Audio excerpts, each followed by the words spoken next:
Well, there it is with the flashing installed. Now, I'm going to flip it over. Again, from the bottom side, up underneath, I'm going to cover, on a drier day, I'll cover everything in, on the underneath inside the wheel wells.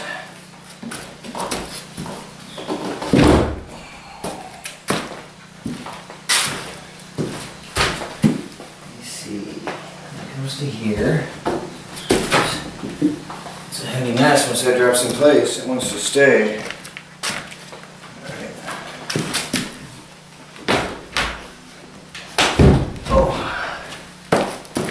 Line that up where it's supposed to be.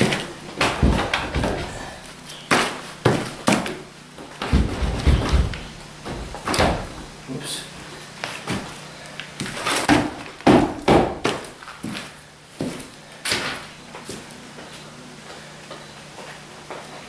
That's there.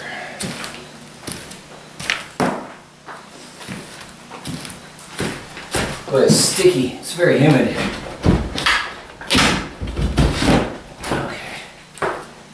Now,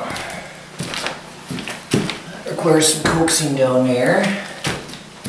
So otherwise all good.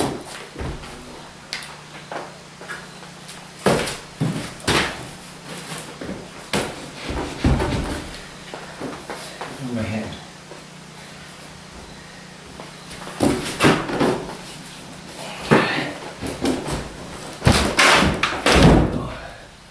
In the hole. Alright, well, I'm going to manipulate and adjust that so I get it right. I won't bore you with that. The wheel well is going into place in a minute here. Alright, I have glued that down there in place. Getting ready. Drop this right over in the hole.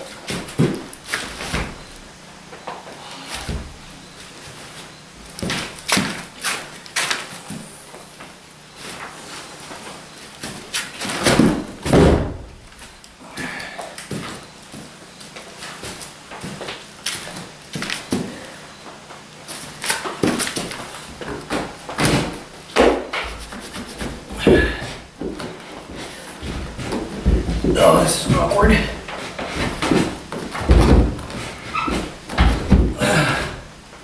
There.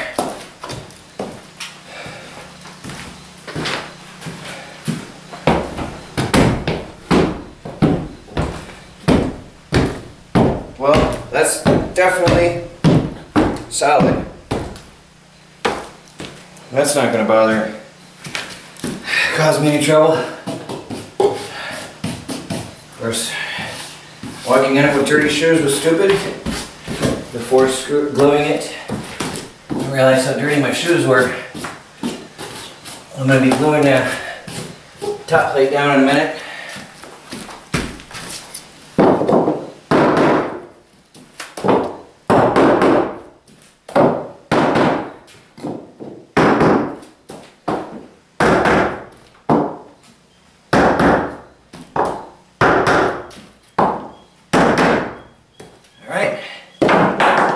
Now, because I don't have as many points to line up with the rafters or the studs as I do here, I'm going to pre-drill some holes.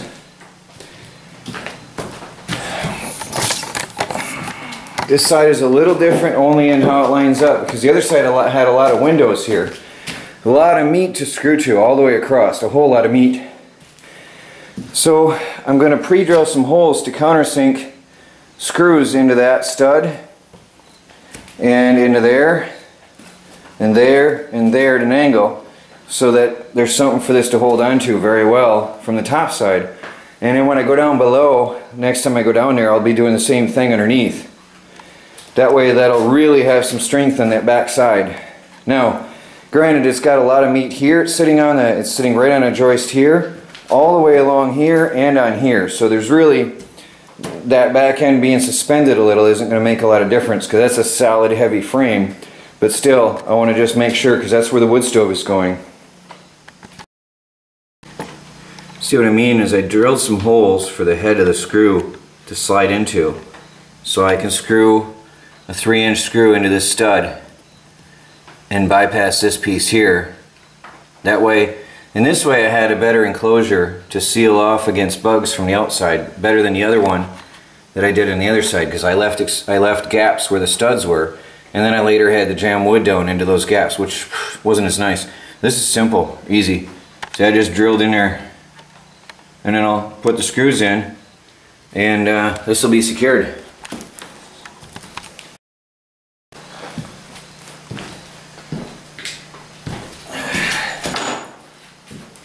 Now I can sink a 3-inch screw deep in there. Oops. Phillips head.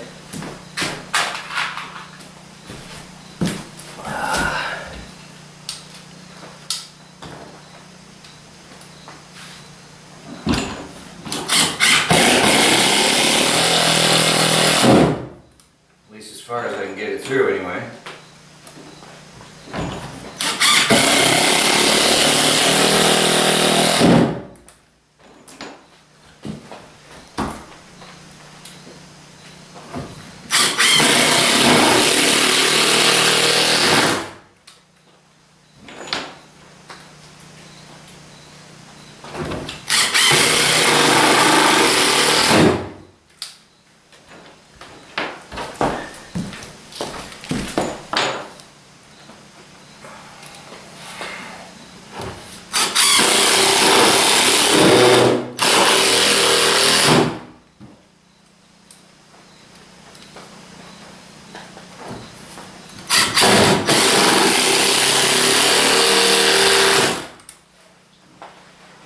That's not going anywhere.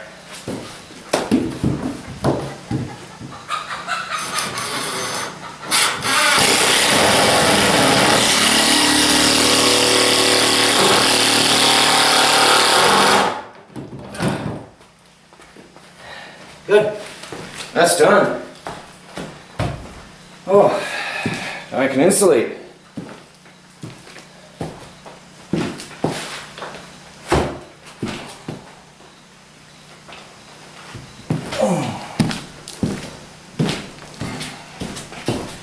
This doesn't fit this way, so I'm going to do it this way. Stuff is not happy. It's very fragile.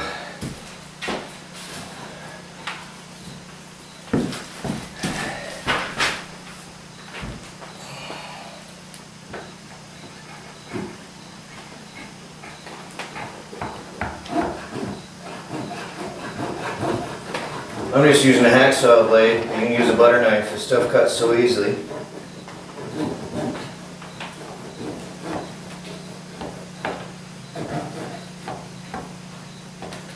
Oh, I gotta caulk the seams. Almost forgot to caulk the seams.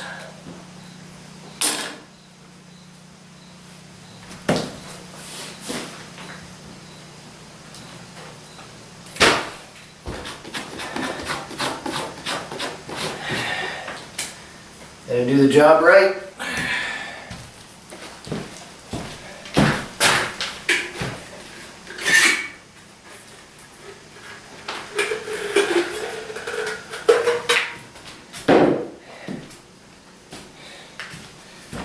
Alright, pause the camera, I gotta go get another tube of caulk. So I'm gonna do that, you don't have to watch me caulk them.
No, I fed it underneath here too, to make sure I've got no cold spots. And any little scraps I'll keep for stuffing up holes later. It's very fragile. Stuff falls apart easily.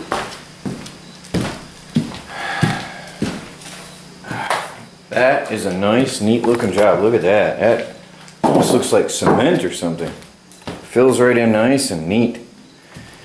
So, now all I gotta do is finish the boards that go on top, and then glue and screw them in place, and I can put the wood stove in.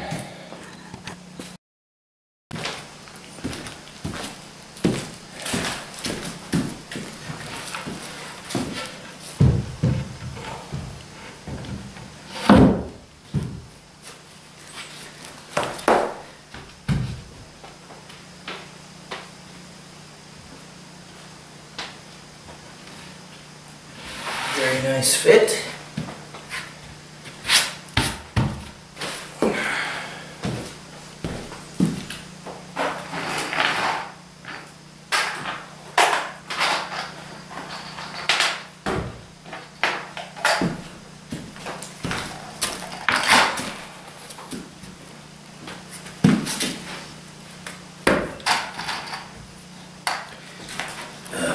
My other tip.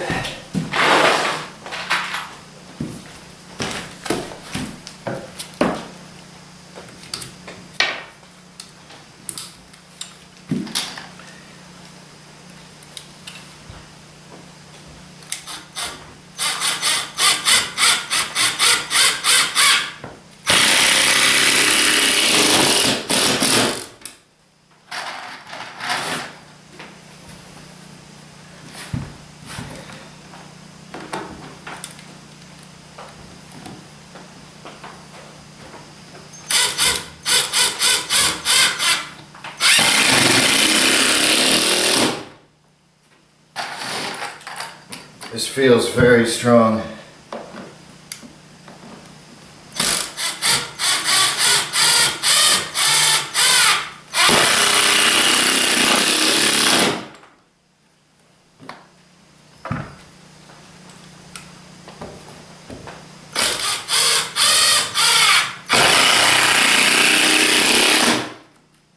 Oh, dead battery.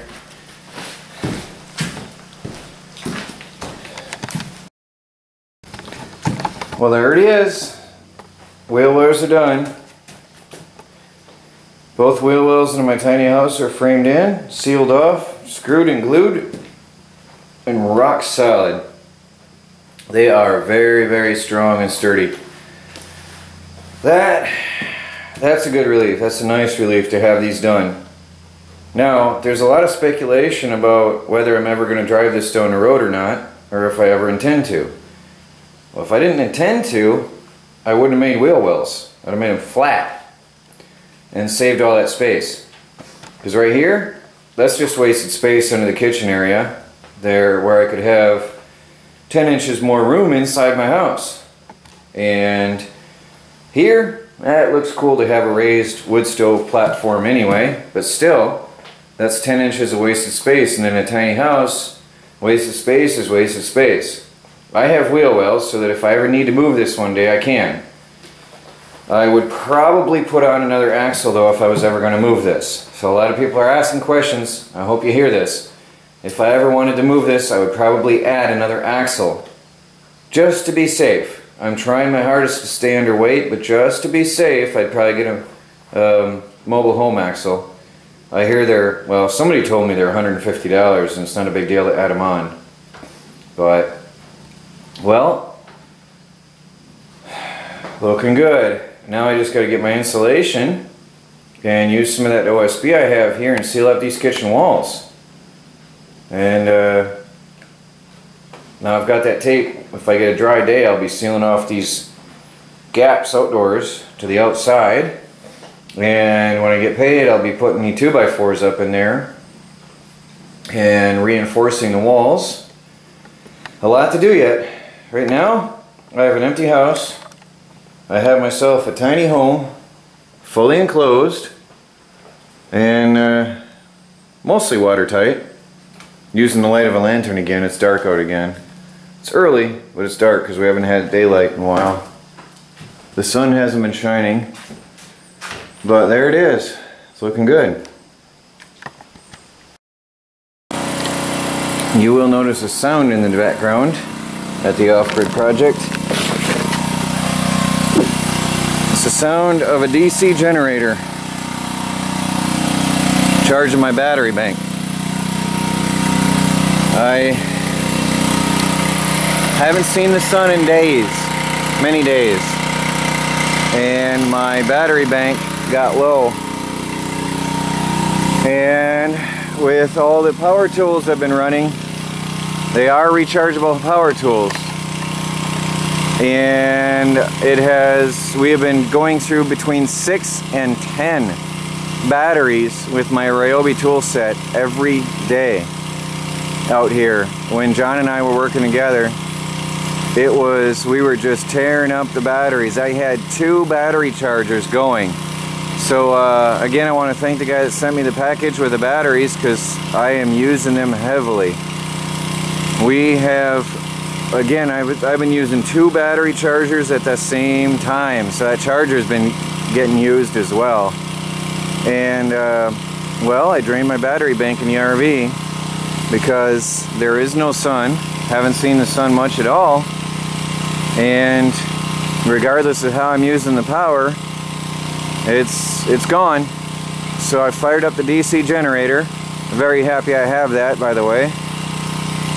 And that'll run for 5 hours on a tank of gas until it stalls out, burns up the gas and empties out, and shuts itself down. And then I will be good to go for a little while longer. And hopefully I'll see the sun one day again soon. Anyway, I'm happy I have this canopy here right now, because that's helped me continue on with the work. I've been doing all my cutting outside, all kinds of little pieces and blocks. But it's getting really dark. I don't know what time it is, I'll have to check the time, but now that I finished my project for the day, I sort of took the wind out of my sails. I've got the wheel wells in, and everything else is pretty much waiting for either dry weather to tape all those seams. I've got the tape, but I don't have the dry weather to do it in. And I need insulation behind all these, or inside all the walls, so I can put up OSB in the bathroom area and stuff, for example. What I can do is bring my bathroom stuff in and line it up and see how it looks. Just sort of lay it out and get an idea how it's going to be. Sorry for the jerkiness here, something that just dropped down my back. So many bugs out here.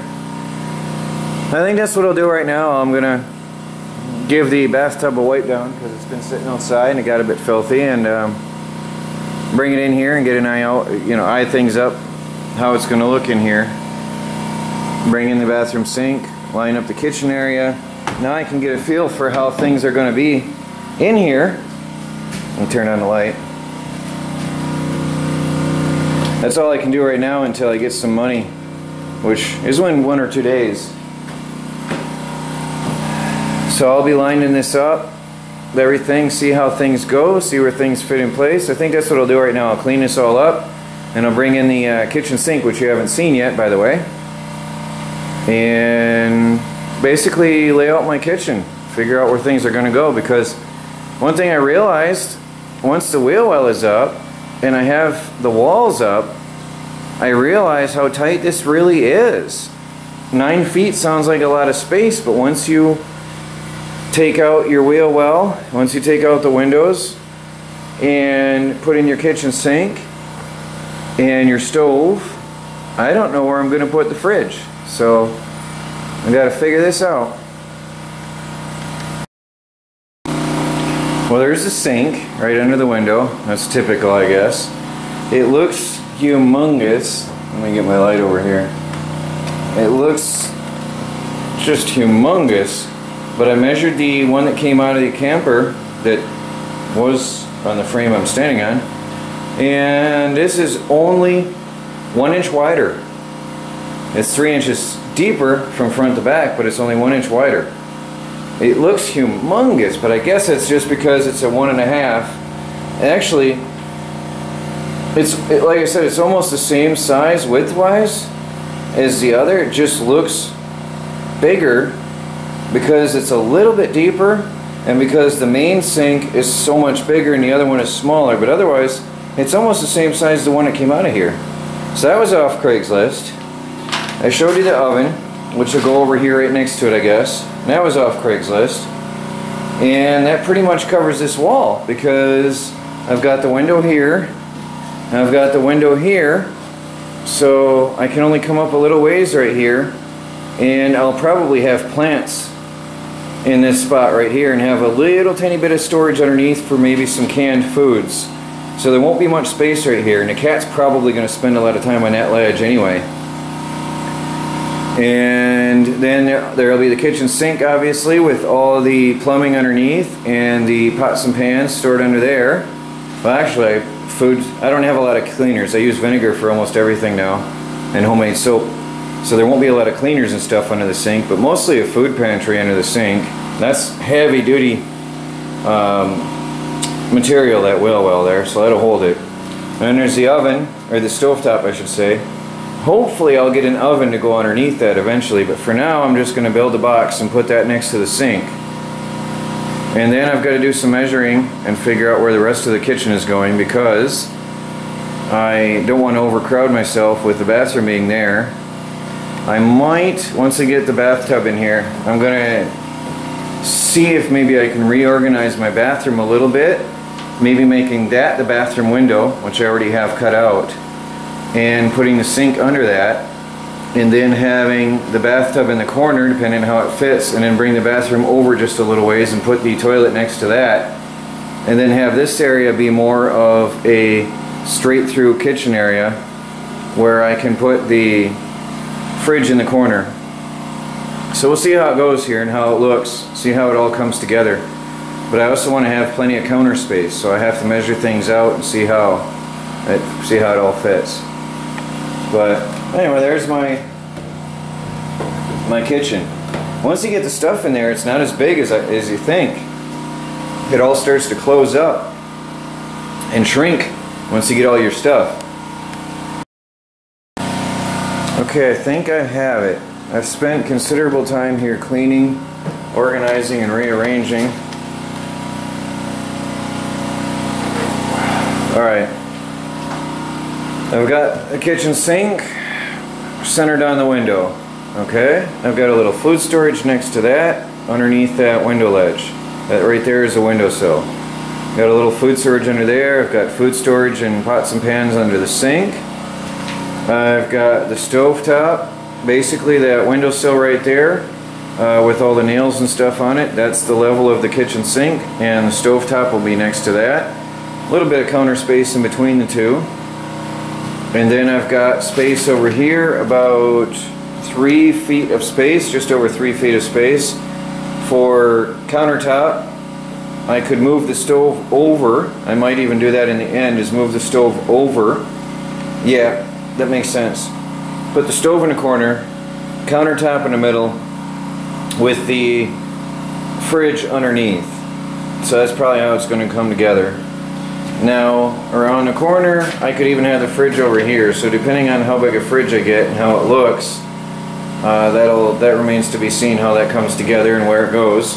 But that'll give me a nice long counter space. I'll have at least 3 feet of counter space. And if I put that next to the sink, it'll give me 4 feet of counter space to work on.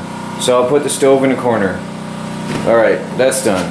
Now, I've got 2-3 feet, just a little over 3 feet of space to walk in between the bathroom wall, which is what this board is here. I've changed things, and I'll get to that in a minute. So the bathroom wall comes out here. So if you look at these 2x4s, the studs, that each one is 2 feet. So I'm looking at 2, 4, sorry, that's 5 feet. 2, 4, 5 feet of space here. But the stove is about almost 24 inches. So that gives me just roughly 3 feet of space between the stove and the back wall of the bathroom.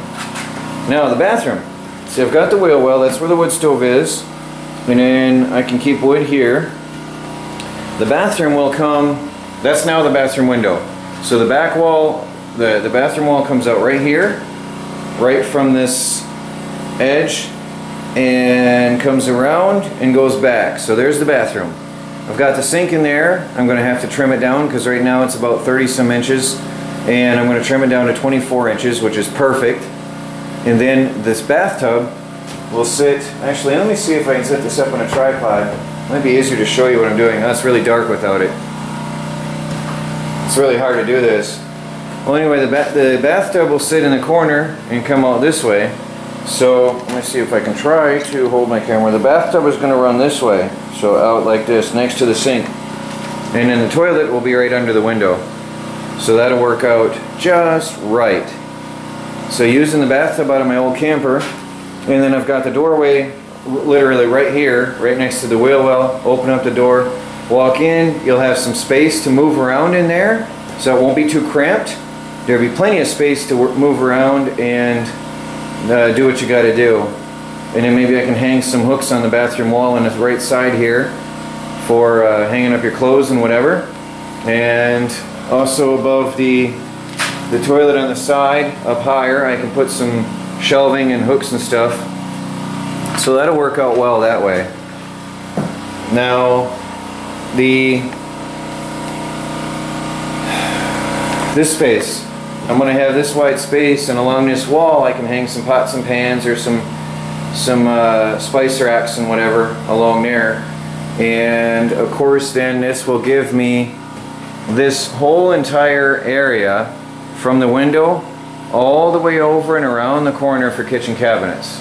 So I'm really liking this now. I am really liking the way that is going to look then. So there, I think, is the new design for the tiny house on wheels, and where things are going to be positioned as far as the kitchen and bathroom go, and the wood stove. So there it is. That's pretty much, as soon as I get the dimensions and exact sizes of things, it'll be coming into place.